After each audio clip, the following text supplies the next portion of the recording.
परिचय। ये दिवाली का समय है। वानी अपने घर के सामने मोमबत्तियां जला रही है। उसके पास 30 मोमबत्तियां हैं। वो उन्हें 5 पंक्तियों में लगाना चाहती है।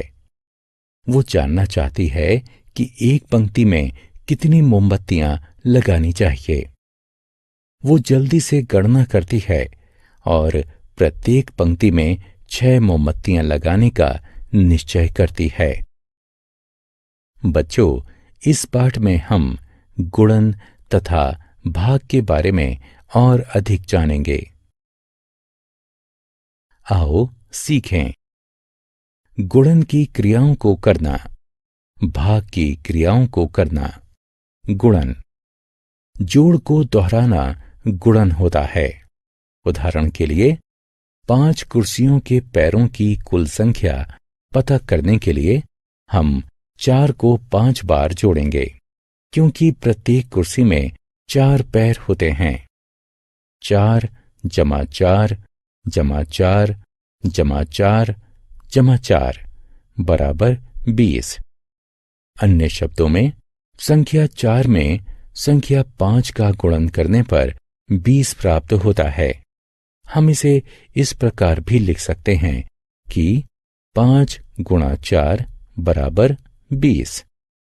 गुणन के लिए ये चिन्ह लगाते हैं।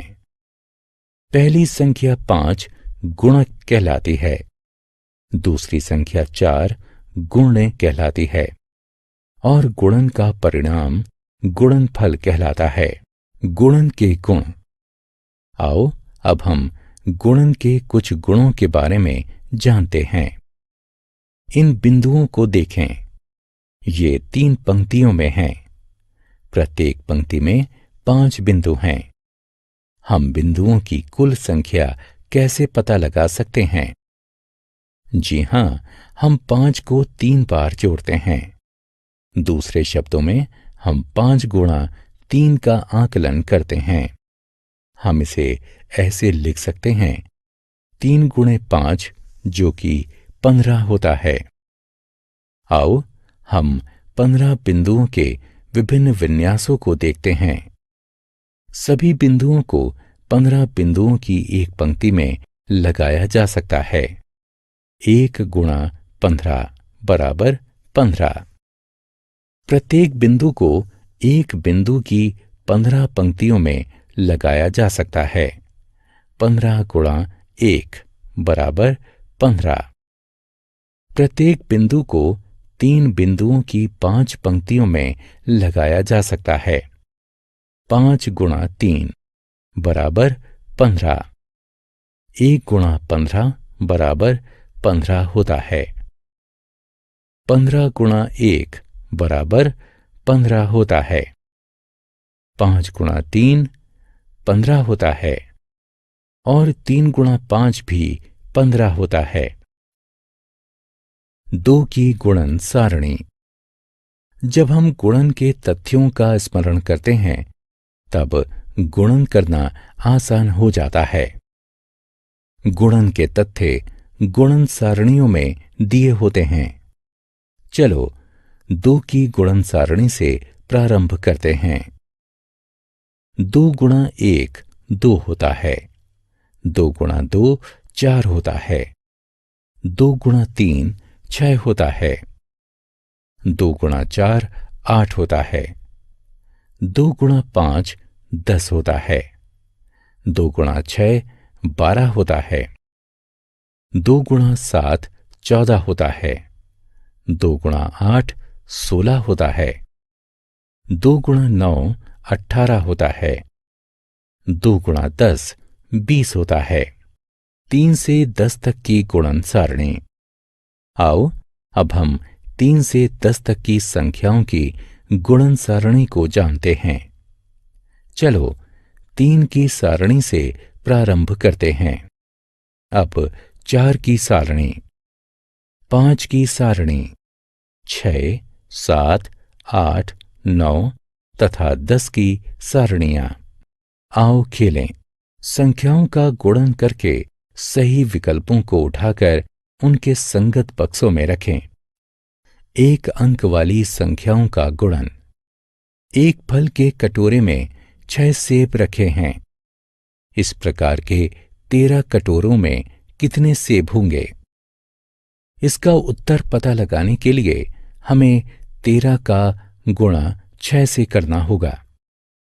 13 को 10 जमा 3 के रूप में लिखते हैं। 10 और 6 का गुणा करते हैं। इसके बाद 3 और 6 का गुणा करते हैं। फिर दोनों को जोड़ देते हैं। 10 गुणा 6 60 होता है तथा 3 गुणा 6 बराबर 18 होता है। अब 60 और 18 का जोड़ करने पर 78 प्राप्त होगा। अतः 13 कटोरों में 78 फल रखे होंगे। उदाहरण, 75 का 6 से गुणा करते हैं। संख्याओं को एक दूसरे के नीचे रखते हैं। 5 का 6 से गुणा करते हैं। 5 गुणा 6 30 होता है। 6 के नीचे 0 तथा 7 के ऊपर 3 रखते हैं। अब 7 का 6 से गुणा करते हैं। 7 गुणा 6 42 होता है। 42 और 3 को जोड़ते हैं। 7 के नीचे 45 लिखते हैं।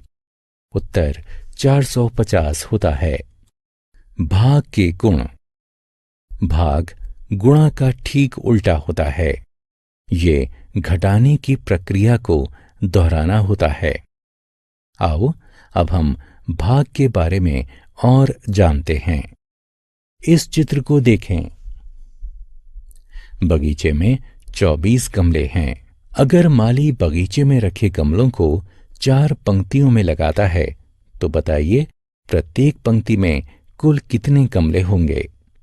आइए हम चरणबद्ध तरीके से इसे देखते हैं। प्रत्येक पंक्ति में 6 गमले होंगे।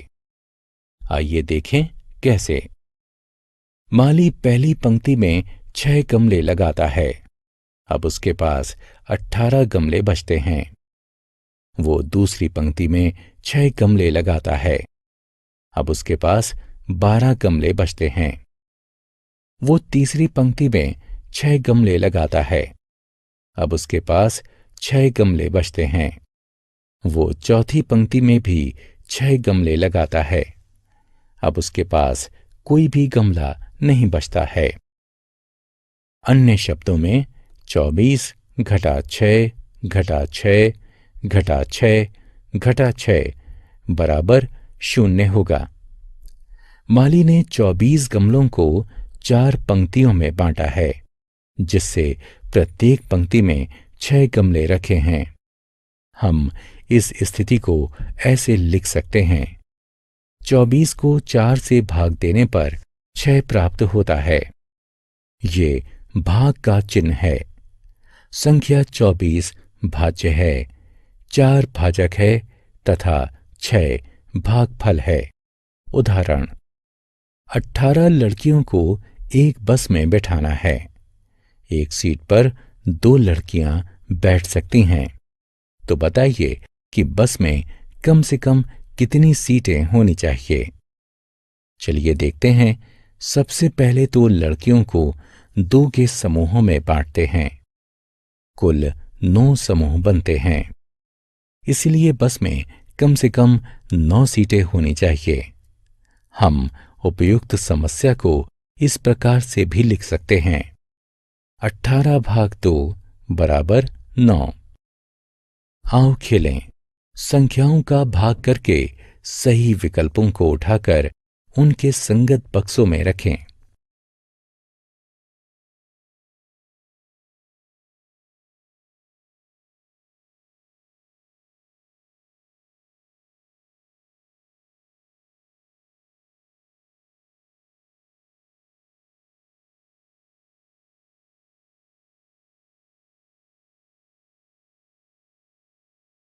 हमने क्या चर्चा की?